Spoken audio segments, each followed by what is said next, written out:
Right on. Well, thanks, folks, for tuning in. You know you're in for a treat when you hear that music because it's time for another week of the Rec Poker Podcast. I'm your host, Jim Reed, Bluffsterini in the home game. And if you want to find out more about me and the rest of the wrecking crew here, you can go to rec.poker/crew.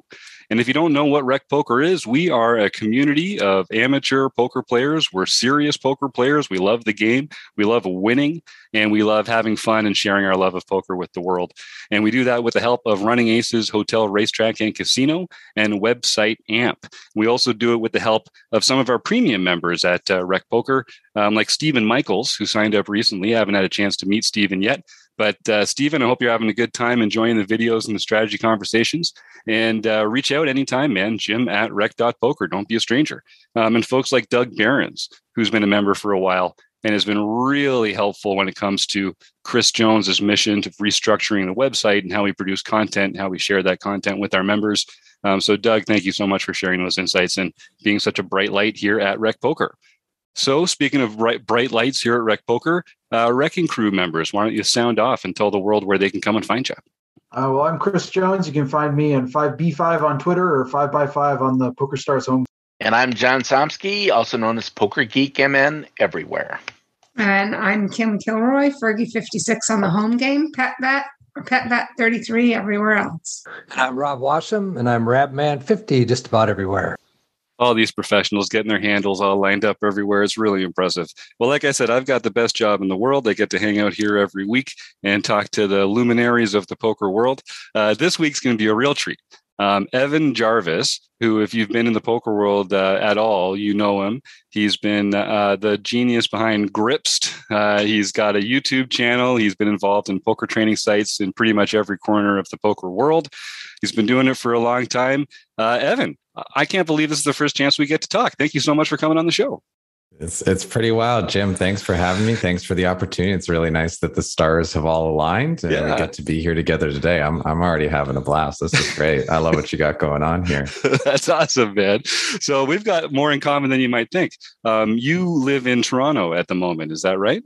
Sure do. I've born and raised here. Basically been here about 35, 36 years now. Amazing. Yeah, I grew up in Toronto. I love the city. I live just a little east of there now. And it's a great place. Have you lived there your whole life, or have you traveled around and lived elsewhere? Yeah, so I grew up in High Park. That's where I was born and raised. I've traveled to Vegas many years for the World Series of Poker. I've done like a little bit of traveling. I did kind of a year between high school and university. I lived in Europe for a year there, so that was kind of fun. I've had my trips around the corners of the globe. I think I've been lucky to hit pretty much every continent at least once. I'm not sure. I don't think I've been to South America yet, but I want to do like a tour of South America because I think it'd be amazing. But yeah, I grew up in High Park and then I moved downtown and I've lived in 5 different parts of downtown. And now I'm on the lakeshore, but I'm still downtown. Yeah, right on. Nice. I'm a Toronto guy. And you're surviving all the lakeshore madness that's going on down there right now. I just stay off the roads that are absolutely crazy and completely falling apart. I found a place that's nice and on the water. I thought I was going to be in trouble when I found the place a year ago. Then my landlord said, I'm moving in. You got to move. And I'm like, oh man. And I actually was looking at moving to Niagara Falls, maybe. Because I've had really nice times in Niagara Falls. You know, they got the poker, they've got the nature. It's fantastic. You're by the border. You can get the cheap flights, restaurants, hospitality. And, tried to go for a mortgage and the banks just, they weren't really about, they're like, yeah, this whole poker thing. I'm like, the business. They're like, we see poker. And I'm like, all right. So I had to find another rental and I was so lucky. I had about 3 weeks to find one. I went on Kijiji after looking at all the regular rental sites, House Sigma and all that. There was one in the complex that I lived in. And I went to check it out. I'd seen it for sale 3 months ago when I was looking at places to buy. I go check it out. It's all right. And the woman showing me says, hey, when do you need to move? I'm like, 2 weeks. She's like, okay. Because this one's not available for 6, but there's another one in the complex that's available in 2 weeks. And you know what? I didn't even have to walk down the street to move my stuff. is how close it was. And I'm like, yes, because I found what I feel for me is the perfect place to live in the city if I'm going to stay in the city. And I was so sad at the idea that I might have to leave. And then the universe is like, no, kid, you're all right. Just keep doing what you do and stay where you are. You're just fine. We'd like to have you here. So I got lucky and here I am. There you go. Good, clean living, man. You must be you're running good all over. All over, man. I think I'm one of the luckiest people in the world, honestly. Yep.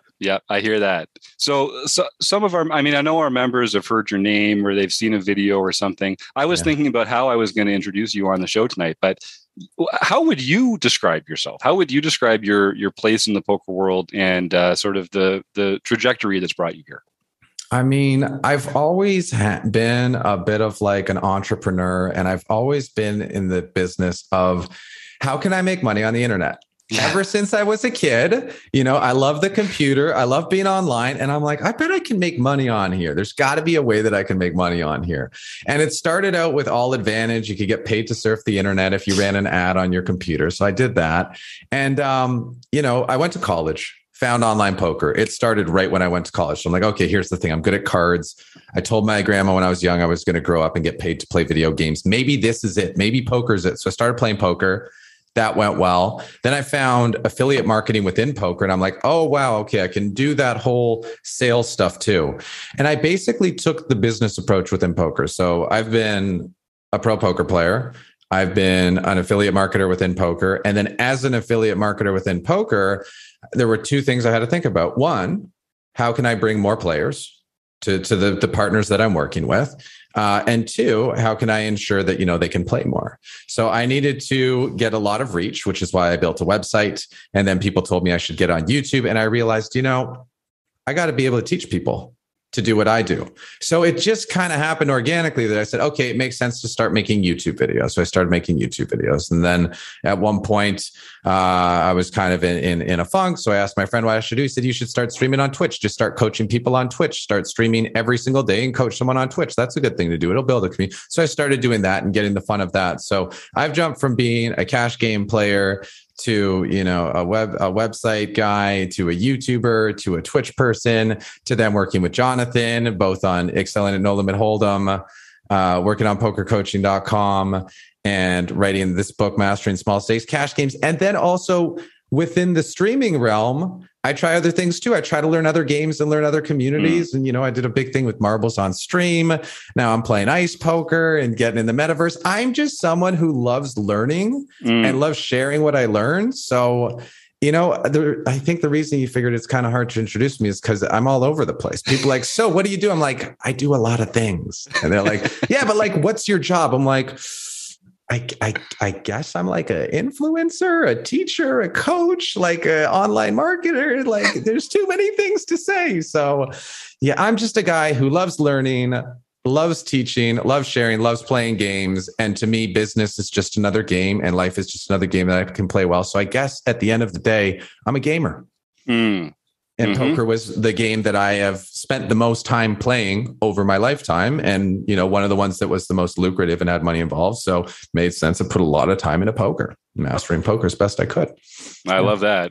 And I want to talk about the book here, Mastering Small Stakes Cash Games. Yeah. Got a copy right here. Nice. So we talk a lot about poker strategy in terms of tournaments over here, because I think a lot of recreational players like the kind of the rush of that big multiplier, getting that big bink. Yeah. But the more you play poker, the more seductive the sort of slow increase grind of the cash games pulls people, I think. And so can you talk a little bit about sort of the difference between tournament play and cash play? And when you're writing a book specifically about cash games, how do you kind of factor that into your strategy advice? Yeah, 100%. So let me start with a story. And that's when I started playing poker in college. I was playing sit and goes, and then I was playing multi-table tournaments. And then Card Runners came out, and they were all talking about cash games. And I'm like, what are these cash game things they're talking about? I've never played cash games before. So I watched a few videos and just started playing cash games and said, oh my God, this is it. I don't have to put in the same amount of hours. I don't lose 90% of the time. I can be more consistent. I have control over my schedule. I don't only get a 5-minute break every hour. Like I have full flexibility and freedom, and I can load up as many games as I want because they're all the same.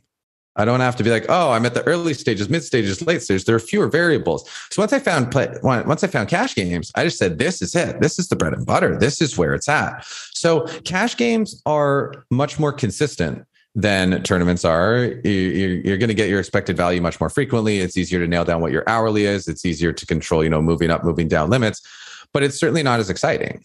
And when we're only playing one game, we're playing once a week or whatever, we might want more excitement. And so, I played cash, got into it. And to get more excitement, I'd play more tables and build it up and build the limits. And a really good thing is setting hand challenges, setting goals to put a game within the game. Because you're like, okay, there's purpose to this session. I'm trying to get 10,000 hands. I'm trying to get 100,000 hands. But so cash games are more consistent. You have control over a lot more. At the end of the day, there are fewer variables and there's certainly less variance. And the fact that you can also game select much more effectively, time select more effectively, have control over your session, you can get many more edges in cash games easily than you can in tournaments. Tournaments, you can get the edge if you happen to get deep and you're playing against people who aren't comfortable playing for that kind of money and you're comfortable playing for that kind of money, but you have to be comfortable with a lot more variance. So I played cash for those reasons. I just realized, okay, career-wise, this makes more sense. But I'll tell you something funny, Jim. When I got really lucky in 2012 and Greg Merson won the main event and I had a 2% swap with him and I suddenly had a big score, I said, oh, what's my motivation now to grind out? I don't know what my hourly was at the time. Maybe it was 50, maybe it was 100. I don't know. It was probably somewhere around there. But I said, what's my motivation to grind that out when I just had this big win and I'm attached to this high? So I decided I was going to go after tournaments. Well, Greggy, ironically, was like, I'm going to keep setting goals and keep playing cash games because I love cash games. I forgot to keep setting the goals. I said, oh, tournaments seem sweet. Maybe I can get a big score. And I went to switch to tournaments. And I went from having a super consistent lifestyle, working out consistently, doing yoga consistently, eating well, good sleep schedule. I play at these times and these times afternoon because there's a lot of action in the evening because sometimes the games are soft, to being a complete wreck, man. Mm-hmm. And being so stressed out because, when you're playing one tournament a week, that's different. You're playing a live tournament every few months. That's different. You're going there, you're going to have fun. But when you're looking for consistent income from playing poker, playing tournaments, it's so stressful and so swingy. I just remember every time I'd get away, I'd be like, that's a relief. I'd get a win. That's a relief. I didn't even want to track my results. They were so swingy.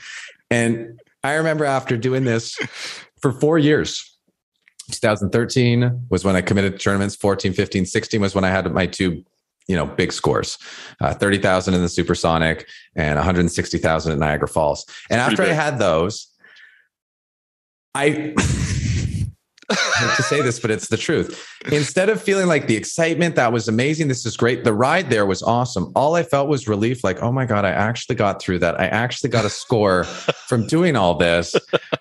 I'm going to reevaluate. And that's why I went to focus on business. That's why I went to focus on learning some health stuff, yoga, meditation, because I realized that these tools really, really benefit me and I could live a healthier lifestyle.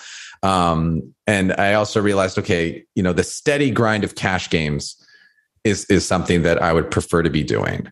And so I started moving more towards that. And then the story about the book is Byron. I'm at the World Series. I'm watching Negreanu at the final table of it was either the 50K or the 100K, whichever the high roller was. And he'd sold action because I was still, even though I wasn't playing a lot of tournaments, I was kind of I was still in that tournament mode of like, I just want scores. You can kind of get like hooked on that. I just want the high of that. So I bought some of Daniel's action. And I'm sitting there like front row being like, I'm just going to watch my horse like win this thing. I think he ended up getting second. And I get a message from Jonathan being like, hey, do you want to come talk to my publisher? Like they want to talk to you about something. I'm like, oh, cool. I guess, they probably want me to write a book because I wrote a chapter in excelling. That was cool. And, I've been working with poker coaching for about a year now and it's going well. So maybe they want me to write a book. And so I went to meet them and I said, hey, Evan, would you like to write a book with us? And I said, yeah, all right. It sounds cool. I've always wanted to write a book. I never thought I'd be able to, but this seems like a good opportunity, good partnership. I'll go for it. And they said, all right, we're thinking about mastering small stakes tournaments. And I said, no. And they're like, what do you mean? No, you play tournaments. I'm like, yeah, but if I'm going to write a book and encourage people to do something, I want to teach them about cash games because that's the one that in my life I had steady gains, steady mood, much more control. And anytime I had major downswings, $30,000 downswings, because I was like, I'm going to go to the World Series. I'm going to be a superstar. I'm going to win a bracelet. I'm going to play all the tournaments. It's like, what are you doing, man? So I said, tournaments are cool. And, I play them. I'm all for playing tournaments.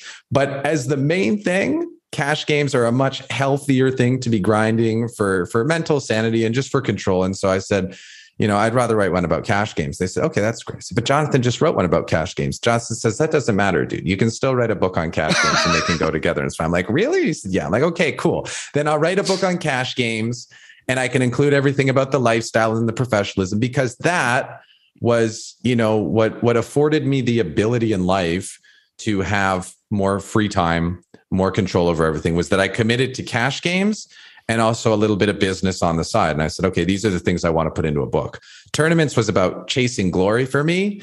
And, I got my rushes, but man, was it stressful. And there's a reason I'm much bigger on encouraging people to play cash games if they're trying to do it full time. But if they're doing it for fun, tournaments all day. Because that's where you get the excitement. There's nothing more exciting than being the last player standing. And whether it's a 6-person sit and go or a 600-man tournament, when you're the last player standing and the final card is dealt and you get all the chips pushed to you, you feel like a superstar. And you don't get that feeling in cash games because cash games are never ending. So cash games almost require us to set these mini goals to remind us kind of what we're playing for, because they can seem kind of monotonous and whatnot, to give it more meaning. Whereas tournaments, it's very clear who won the tournament. And if you won the tournament, you're going to feel like a superstar. And it's nice to feel like a superstar once in a while. So I love them both. They both have their places. And the cool thing about cash games, if you learn to be a great cash game player, it's not that hard to learn the adjustments to be a decent tournament player. But if you learn everything about tournaments, yeah, I find it's still much harder to transition to cash games, because in my experience, tournaments are a lot more about, going for it, being able to play these short stacks, being comfortable with all in. And, there's a bit more of an excitement attached to it it's just not there in cash games. And I find people often get bored if they switch to cash games after being big on tournaments. So that's my experience. I don't know if it's the same as everyone's experience. I hope I reasonably answered the question. Yeah. And man, I think I think you just get at exactly that sort of the experience that that recreational players like us are looking for, are shopping for in that. So Kim's got one question, but I want to take this segue before. So what are some of the ways that you might play differently in a cash game specifically? Because I think most of our listeners are going to be in that latter group that you described, who start playing in tournaments and now they're going to look to adjust in cash games. So what are some of the biggest mistakes they're going to make, or what are some of the biggest tips you can give them to come across?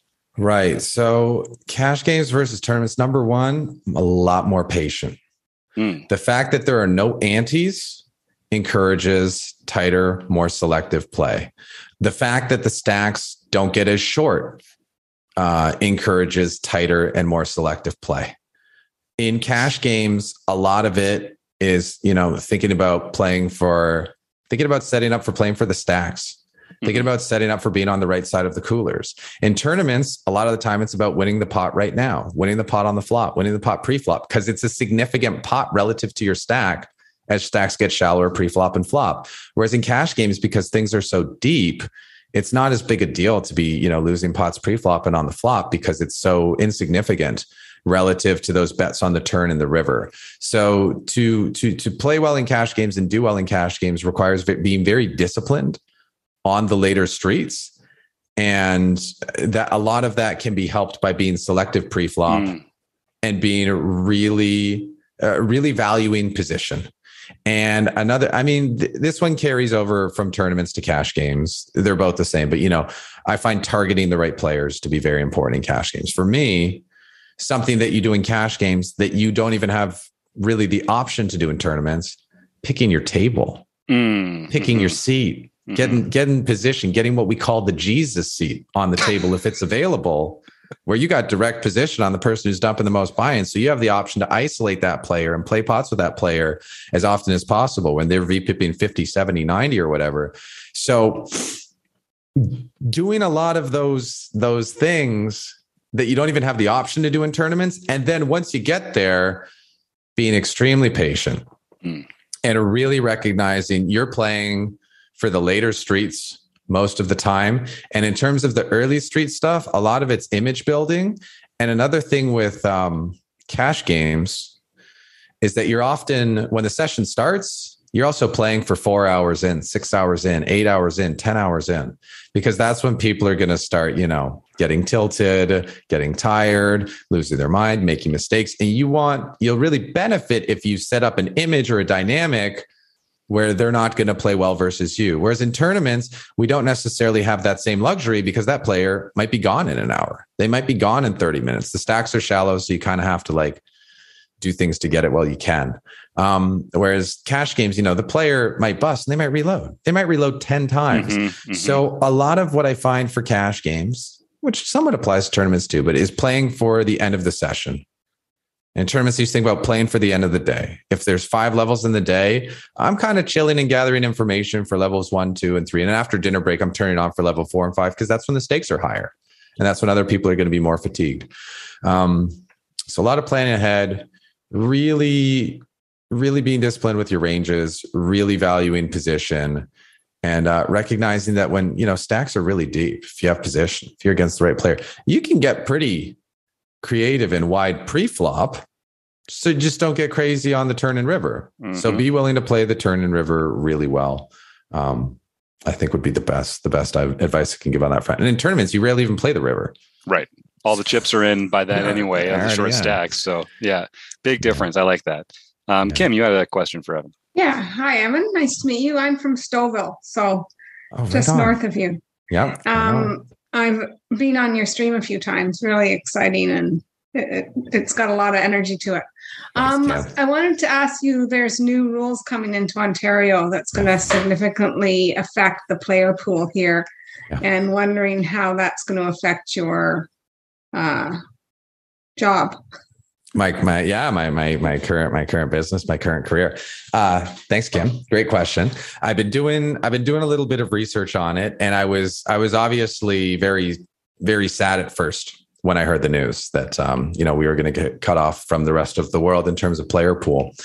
And then I called around, checked with some friends. So first guy I talked to was Greggy, because he's someone who moved to New Jersey so that he could play in the ring fenced pool.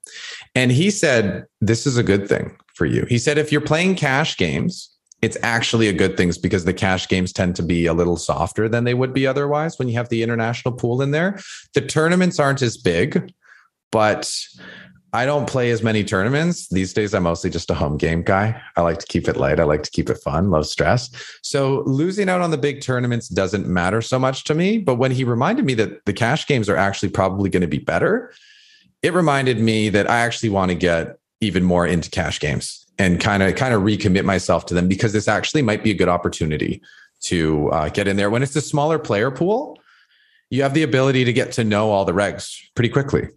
And it's easier to know when someone who rarely plays is coming on, and it's just nice when you know how everyone plays. It's much easier to play well. And most money that I made was playing on a smaller network named the On Game Network. Anyway, it used to be PokerRoom.com, Hollywood Poker, Tower Gaming were a few of the names of the skins. And the great thing was there were maybe 20 regulars. And you knew who all the regulars were, and you knew who the randoms were who came in and so I had a good feel for how to play there. But when I would go play on Poker Stars or Full Tilt, where I didn't know anyone and the player pool was so big, it was so much harder. Yeah. So I actually find from a cash game perspective, it's probably better.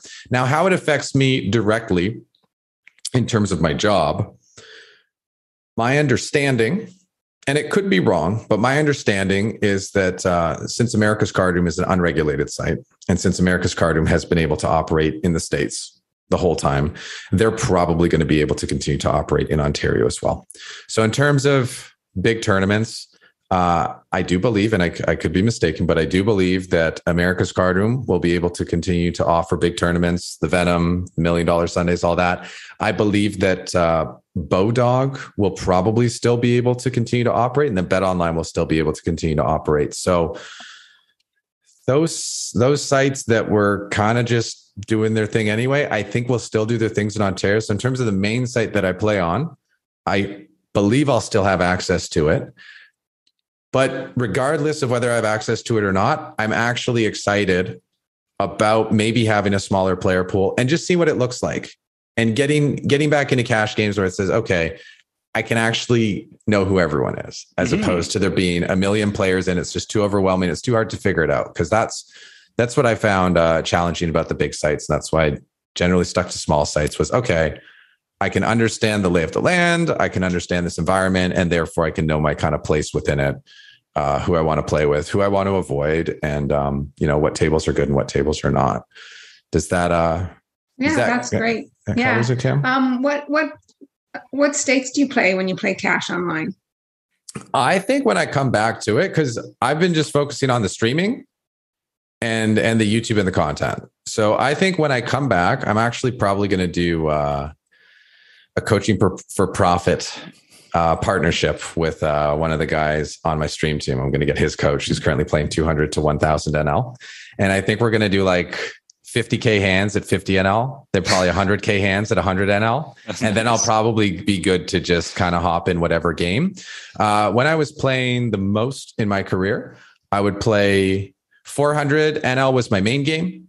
I would occasionally take shots at 600 NL, 1K NL, 2K NL very rarely. And kind of 400 NL was the sweet spot. I think these days, if I were to be playing cash full time, I think my main game would probably just be 200 NL. You can win big enough stacks, but it's not too stressful. And then if the games were really good at 4 up, I might take some shots at them. But I think I'd probably sit around 100 NL, 200 NL would probably be the sweet spot for me. And what would be your advice for somebody who's mainly a tournament player that wants to dip into the cash? Read your book first. Reading the book will definitely be good. It'll give you a really solid foundation. Jonathan's book's fantastic too. I think that the main thing I would offer, if you're going to get into cash games, other than, reading the book, watching some quizzes, getting the fundamentals down, is just set hand goals and say, I want to play 10,000 hands. And then check in. Because if we don't have those hand targets, it's really easy to get caught up in the variance. Be like, how did I do this session? How did I do that session? Oh, I won a couple buy-ins. I'm awesome. I lost 4 buy-ins. I don't even know why I play poker. Why do I even do this? Whereas if you just commit to saying, I'm going to play 10,000 hands, which is why with this coach, I think I'm going to just commit to playing 200,000 hands and get 10 coaching sessions during it, because that's just what I need to reprime my mind. If you commit to that amount of hands, then you give yourself enough of a sample that you can get a feel for it. And you say, whatever's going on, I'm going to get through my 10,000 hands, and then I'm going to check how I'm doing. And then after that, maybe set a new goal of, 10,000 is good. Maybe I want to go for another 10, or I could do more. Maybe I'll do 20. And I would go with monthly hand goals, monthly hand goals. And with that, maybe then plan some amount of either coaching sessions to have someone, kind of check in on you, or some time where you want to run hands and solvers, if that's your thing, or some time that you want to watch videos and say, I don't even think a ton of studies necessary, but say, okay, I'm going to play 2,500 hands a week. I'm going to put 8 hours playing, a couple hours on studying, try to learn one new concept, and then just have a schedule. And also I would encourage having set hours, because if this is the time when you feel your best, whether it's post-workout, whether it's after a good night's rest or a nap and having some coffee, and kind of that's what gets you in the zone, or it's in the evening when the games might be a little juicier, and you stick with that, then okay, this is my poker time. Your body knows, your mind knows, and you can kind of get into a performance mode. And I would also set a time limit on the sessions. I'd probably start with 2 hours. I don't think when I was really playing cash, I ever went past 4, because I knew that I would start to drop off at 4. So I would usually say, set a cap at 2 hours to start and choose the days that you want to play and just get in there. Because the beauty about cash games is you can get in and you can get out. And if you scope out the networks before you hop in, you can kind of get a feel for when the volume's high, when the traffic's high, and say, okay, this is the time that I want to play. Like when I was doing it full time, I would say from noon to 4 is my first session of the day, because I'm playing with Europeans and I know that's their evening and there are the most tables running then. But I'm also going to sometimes do a session from 8 p.m. to 11 p.m. because that's when it's nighttime in Europe, like way late. and some of them have been drinking. There might only be a couple of tables going, but they'll probably be pretty good. And once you get in the games, I would try to label the players as quickly as possible, because then when you're choosing your tables, you can see, oh, this is just a bunch of regulars. There's no value in me playing that game unless you want to challenge yourself that day. And once you have all the regulars labeled, well, anyone who shows up who doesn't have a label, if they're not multi-tabling, get there. You'd be like, okay, that's a good game. Good thing about cash is you don't need a rush to get in there. I would take my time setting up sessions. I would take my time finding the best games and say, okay, if I can 4-table, I'm going to look at 12 tables. And once I find the best 4, I'm going to get in them. Or I might start with the decent ones, but as soon as a seat opens up on the better one, I'm bringing that one in and taking out my worst game, so that you can maximize your hourly rate by progressively trying to get in the best games if they're available. Yeah, that's kind of the whole. What's your parameters for choosing the best game? How many? I'm just going to use the terminology that I'm used to using. How many fish or maniacs are on the table, right? How many people are VPIPing huge? How many people are dumping money? And can I get good position on them? If there are, let's say it's a 6-handed game and there are 2 fish on the table, I want in the game. I don't really care where I have to sit. If there is only 1 fish on the table, if I can get position on them or 2 seats over, I'll take it. But if I am on their far right and everyone else is lined up on their left, then I'm not going to take it.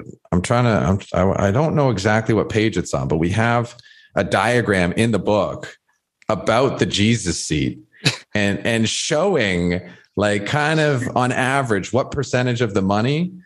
Yeah, here. It's on page 282, Jim, if you want to pull it up. I'm pulling 281, it up here. 282. And it's like, if you can get the good seat, get on the game. Because even if there's only one bad player, if you have the best position on them, you're great. But if everyone else is acting before you, then it's no good. And also keep an eye on what regulars are in there. If someone's being really aggressive and just 3-betting you a ton and making it really difficult, the game might not be worth being in. So, great. Yeah. Thanks. Great advice. Thank you. Okay. You're welcome, Kim. Chris, you had a question as well. Why don't you jump in there? Yeah, Evan, I'm a big fan. I've really enjoyed some of the things you do, so it's exciting to talk to you. And I liked what you did with marbles and the Venom tournament this past year. I thought that was really great. It was really fun to follow, and it was really fun to see somebody get into that experience just through that thing. But my question is back to cash games. Sure. All of these sites are sort of introducing and pushing. Whether it's ACR has Blitz, and I forget what it's called in Poker Stars, but it's like the one where basically, like, you fold and you're on a new table, you fold, you at a new table. Yeah. Are these in terms of like recreational players and your overall expectation? Is this like a fun format? Go for it, or is this like not really the kinds of formats we should be jumping into if we're wanting to sort of dip our toe in the water of like some cash games? Like, what is your thought on just that game format, basically? Okay. So I have, I think, 2 reasons why I'm not a huge fan of the game format. And then I guess maybe 1 reason that I am. The first reason I'm not a huge fan of the format. I mean, I didn't come up playing Zoom. Rush didn't exist when I first started. It came out a few years later, but you don't get to know who your opponents are. Mm-hmm. So you can't develop any reads. So you can't really develop what your counter strategies are. And a big part of the fun for me in poker is profiling my opponent and getting to know my opponent and getting a feel for their tendencies so I can figure out what my strategy is, right? We have a third of the book is on knowing your opponents and the cast of characters and who they are and how to adjust to them. So that's the first reason that I'm not a huge fan of them. The second reason I'm not a huge fan of them is because the pace is so fast that it can it can kind of just disrupt the natural rhythm, disrupts the natural expectation. Sometimes it can get you thinking you need to act fast or not. Like when it first came out on the inside, you want to know what it was known as? It was called poker crack. It was called poker crack because like, oh, you could just get your hit. Like, I don't need this hand. Let me wait till I have something good. Let me wait till I have something. Oh, there it is. Now I got something good. But now I'm like super engaged in the hand. So I find that sometimes that can lead to overcommitting a bit when we do finally decide to play a hand. We tend to be more selective about the hands that we play. But then once we get involved, there's a bit more like, oh man, like I got to see this through to the end. Because also if I fast fold, I don't even get to see what happens. Right. So those are the two reasons I'm not a huge fan. And then the reason that I am a fan is because of the ability to get in a lot of volume. So if you're someone who's looking to put in 100,000 hands a month or, more, well, Zoom, Rush, Blitz, Russian Cash, whatever you want to call it, Zone, they got all the names. Is a great thing because it allows you to get in a lot of volume.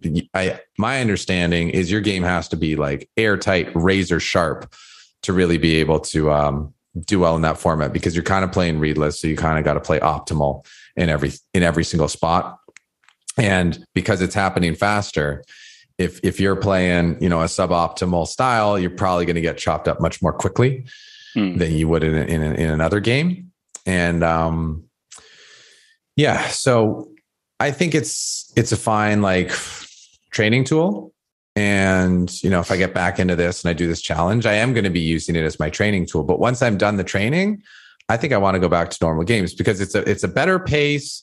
It's more control. And, when I play poker, if I want more speed, if I want more action, I'll load up a few more tables. Mm-hmm. For me, it's really fast. And I find that, if you didn't start with it, it can feel pretty overwhelming pretty quickly.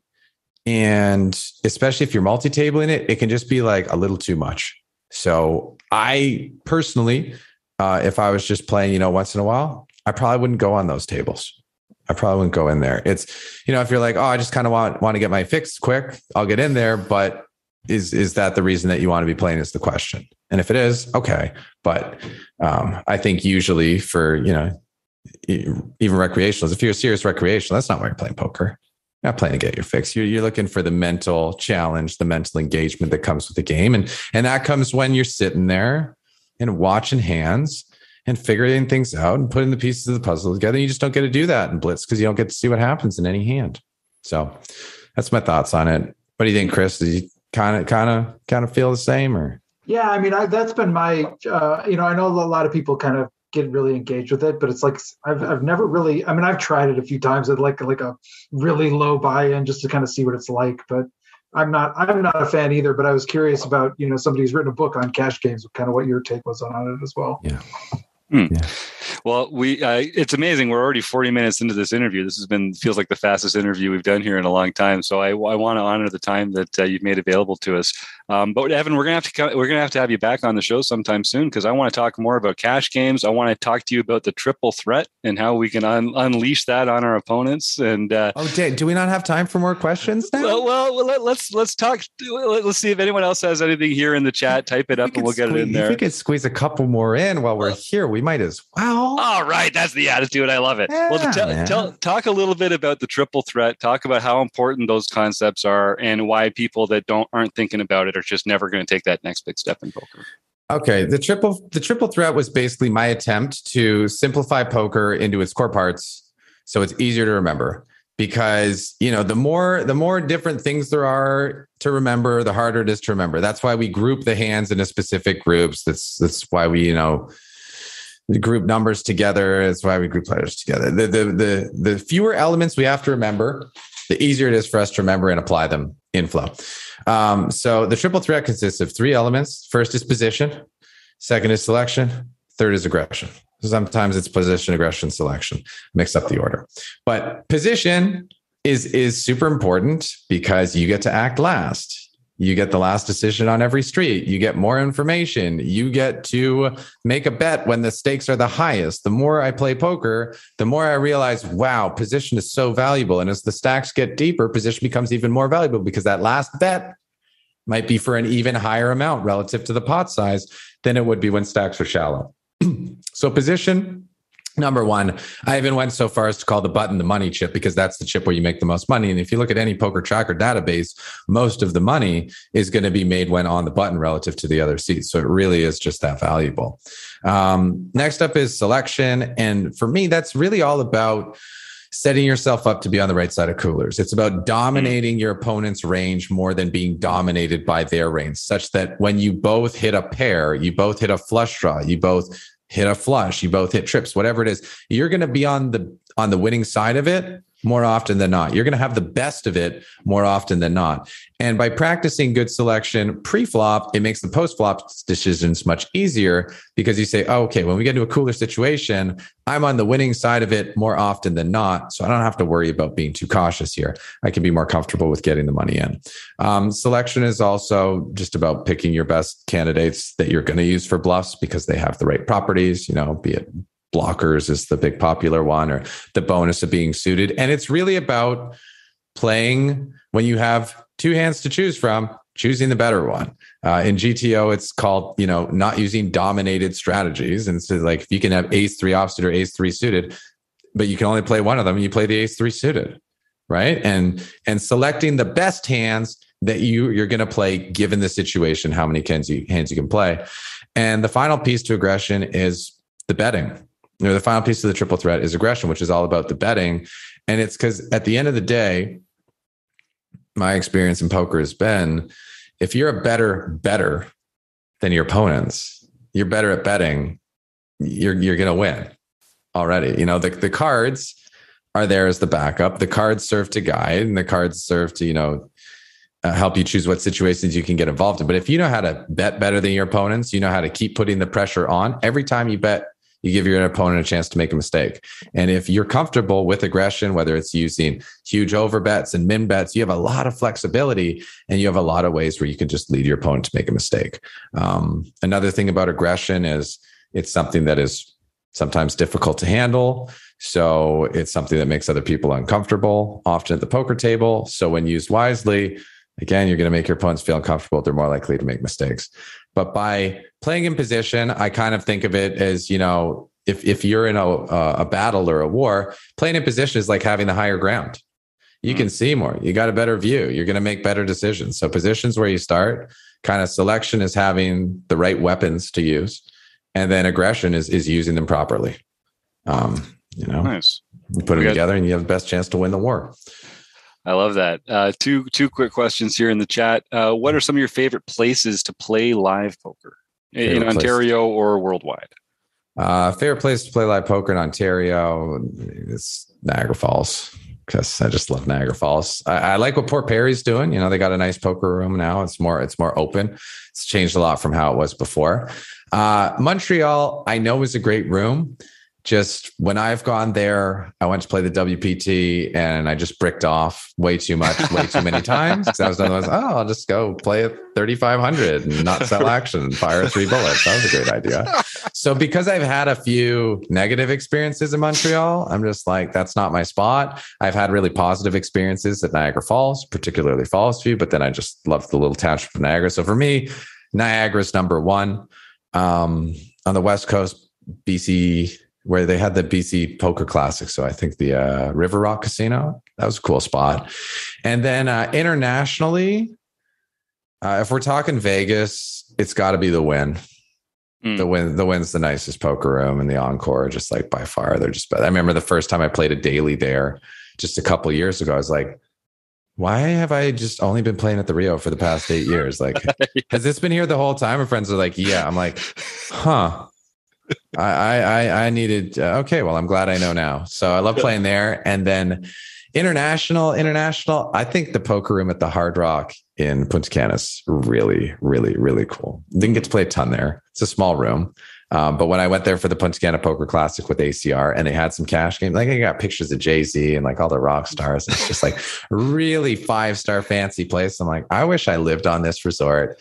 And I did my stream from a hotel room during the day, and I could play poker here in the nighttime and just live on the resort. This would be the bomb. So those are my, and the games there and the games in like Central America and stuff, they're just kind of crazy. So Oh yeah, I have been to South America. I went to Peru. I won a tournament there. That was one of my like 3 tournament wins. So I have, I've done them. I've done all the continents, but I want to go back. Nice. Chris says he had the same reaction at the win. I have heard from a bunch of other people that it's a phenomenal place. Maybe I'll get down there this summer. Stuart asks, when you sit down at a cash table, do you prefer to buy in and have the largest stack covered? Okay, so this is something that we talk about in the book. And I used to think, you want to have the biggest stack. You want to have everyone covered because, that's what we're taught in the original stuff. If you're the best player at the table, you want to be able to play for the most money. And what I learned from playing for a longer period of time was that, one, you can always add chips to the table, but you can't take them off. So if you buy in for the max and you realize you shouldn't have bought them for the max, there's nothing you can do about it. But if you buy in for the min, and then you realize it might make sense to have more chips, you can do that. So I like to buy in for not the max right away. That's one reason. Another reason is that, if I'm going to a new place to play cards, I don't necessarily want to draw attention to myself, being like, look at me, I'm a high roller, let me buy in big. And the few times I did do that, and I was trying to be cocky, were the worst sessions I've ever had. I dumped, 5-6K at a 5-10 game because I was trying to show that, I was the man with my big stack and I make mistakes because I was sitting deep in the wrong position. Or maybe I wasn't the best player at the table. Maybe I was the second best. Maybe I was the third best. I don't know. And the reason why we don't necessarily want to buy in for the max right away is, let's say I'm in seat 1 I'm in seat 1 and seat 2 has the most chips on the table. Let's call it $1,000 at 1-2. And everyone else has $80, $100, $120. For any amount I buy in over 120, I am playing the same amount versus the players I have position on. And I'm playing deep stacked against the one person who has position on me. So I'm increasing the size of my disadvantage versus the player who has position on me while getting no additional advantage on anyone else. Whereas if the seats are reversed and I have position on that player, I want to have the deepest stack. So what I like to do when I'm in a cash game is buy in for, an average amount, not the min, but not the max, maybe 100 blinds I'm pretty comfortable with. That's what I like to start with and see what's going on at the table. If the only players who are really deep stacked, you see this a lot at Falls View or Niagara now, the 2-5 game, who are deep are the regs and the pros. Well, there's no real need to play deeper stacked with them, especially if you're out of position versus them.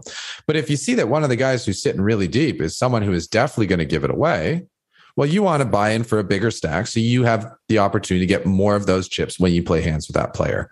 So it's important to recognize where are the deep stacks on the table. Who are the players who are holding the deep stacks? What's your position relative to everyone? And then based on that, decide, do I want to buy in for the max or for something else? And by starting your session buying in for less than the max, you always have the option to add chips. But if you buy in for the max right away and you realize that was a mistake, there's nothing you can do to change that. So really important to get the lay of the land before just insta buying in for the max. Now, I'll always keep 4 or 5 reloads in my pocket. And if I sit in with 100 blinds and I say that's my stack and I lose, let's say I'm playing 2-5 and I lose a pre-flop race, I'm topping up for another $25. I'm getting back to my 100 bigs. I'm not going to play the 80 blind, 60 blind stacks. I have the minimum that I want to have and play with, which is usually 100 big blinds. So I'll be topping up constantly. But if I'm going to do a big top up, maybe go for the table max, there's going to be a reason that I do it. What a great answer. I love the nuance involved in that, and like looking left and looking right and thinking about who else has the big stacks and are those the people you want to be leveraging against. That's fantastic. This whole interview, I really want to just go play some live cash right now. I got to find some in this dark hole of Ontario, Southern Ontario right now. I got to go find some. Let's go to Port Perry, man. Yeah. The room's open. Or seriously. Is it open yet?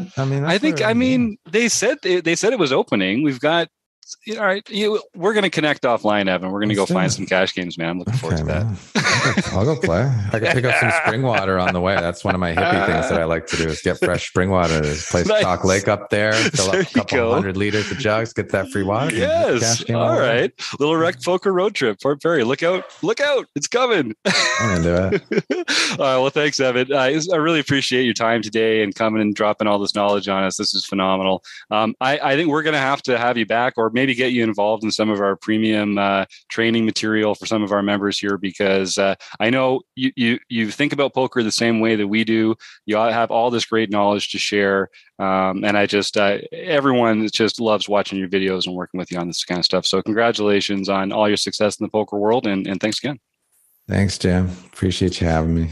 And where can people find you if they want to connect? What's the best place? Twitter or social media or email, or what's the best place? So fortunately, Twitter gave me my handle back. Oh, right. I'd had it lost for a while, and they finally gave it to me back. So I am Gripsed on all platforms. GRIPSED. On YouTube, you got 500 free videos. Twitch, I'm streaming every Friday and Sunday. Sometimes I had more. As Chris knows, I did 40 days and 40 nights of streaming marbles for a bit there because I wanted to do something different. It was super fun. Twitter, I'm Gripsed. Facebook, I'm Gripsed, although we don't really use it. And Instagram, I'm Gripsed. And my website's gripsed.com. So I would say YouTube for the videos, Twitter's where I'm the most active. Twitch, I'm always streaming twice a week. And then for anyone who's wanting to like learn more deeply, I make videos for pokercoaching.com with Jonathan Little, and I, put up 2 new quizzes every week. So that's where I have the most premium content constantly flowing out. And of course, we got the book, which is on Amazon and also on D&B. So you can just look me up, search me up, Gripsed, Evan Jarvis. They'll both lead. All roads lead to me. All roads lead to Gripsed. Yeah, that's right. Yeah, you're a hard man not to find in the poker world. So look him up, folks. And Evan, I hope this isn't the last chance we get to cross paths. So I'm looking forward to that. Cool, Joe. Thanks again.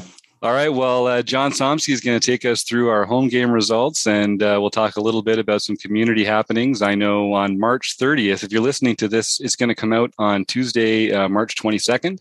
So you've got a week to get ready for our mixed game demo on March 30th, which will be at 7:30 Eastern, 6:30 Central, with Jake from Unshuffled. He's going to use his Unshuffled platform to do a little demonstration of Limit Hold'em. And every month we'll have a new demonstration from Jake on the third Wednesday of the month. But this one is on March 30th, so come and check that out. And John, speaking of Limit Hold'em, that's the mixed game next month. What's been going on in the home game so far and recently? Oh, and he has Somskied himself, folks. We are official. We got the mute on. It's as regular as my missing the audio cues on the podcast. There he goes. Bring it in, buddy. Well, I've only done this a few hundred times, so you've done it more often than I haven't have. Figured it out how to do it just yet. And I was just, there was so much energy coming from it. I didn't know what to do with it all. Such a great interview there. Anyway, the mixed game series, we played PLO this month, and MN Ted, Phil Fuhrer, got his first mixed game victory for the year, second lifetime. On our daily series, Evil Roy CA, David Westerfeld, got his third nightly victory for the year, 10th all time. Creeping up. Stewie 13, Stuart Carriage got his second nightly victory for the year. Michael Babker got his first for the year. Now then KB, Doug Barons got his first nightly victory for the year. And not to be outdone, Evil Roy CA. Okay, so the first time, that was his second nightly victory for the year. Then this one was his third nightly victory for the year. Look at all these premium members racking up the points in the home games. That's what happens when you stick around and enjoy the seminars and all the learning strategy conversations we have. You get to start destroying our home game field. Nicely done, team. And then on March 12th, we had Fergie 56, Kim Kilroy. Oh, my God. Won the daily mixed victory practice tournament. And that one was actually Limit Hold'em. So she knows not only no Limit Hold'em, but also Limit Hold'em. Hey, look out. And then for international events, Johnny Quattro got his first international victory. And then, not to be outdone, Evil Roy CA, David Westerveld, got his second international victory. So that's 3 victories in 1 week. That's 3 in a week. That might be a record. Week, man. Yeah, way to go, Dave. I think that might be. I'm guessing it's been done before, but I don't think anyone's gotten 4. So, I mean, not even Megra when he was having his run. No, we've had a couple back-to-backs, but that one was back-to-back too, by the way. Back-to-back. Sunday was Saturday was back-to-back. Yep. Those were both on Saturday. Wow. And then LPP Sunday event, Glassjaw 222 or 2222. Dave Schoen won the LPP tournament, so you can contact Jim at rec.poker and get your free month at Learn Pro Poker. There you go. Thanks, John. And yeah, don't be a stranger. If you win that Sunday night tournament, you get a free month at LPP. So look me up. We're getting a little short on time. We should probably just roll on out of here. I want to thank our sponsors again, Running Aces Hotel, Racetrack and Casino, and website AMP.